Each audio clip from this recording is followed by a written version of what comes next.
Enzymes are special types of proteins. They can speed up metabolic reactions in organisms.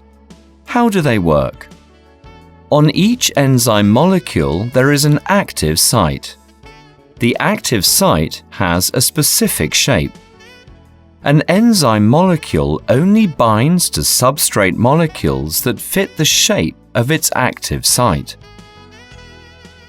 A metabolic reaction begins when the substrate molecule binds to the active site of an enzyme molecule to form an enzyme-substrate complex.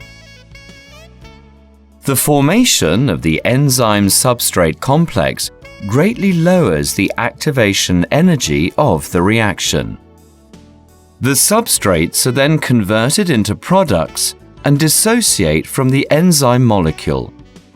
The enzyme molecule is released in its original form.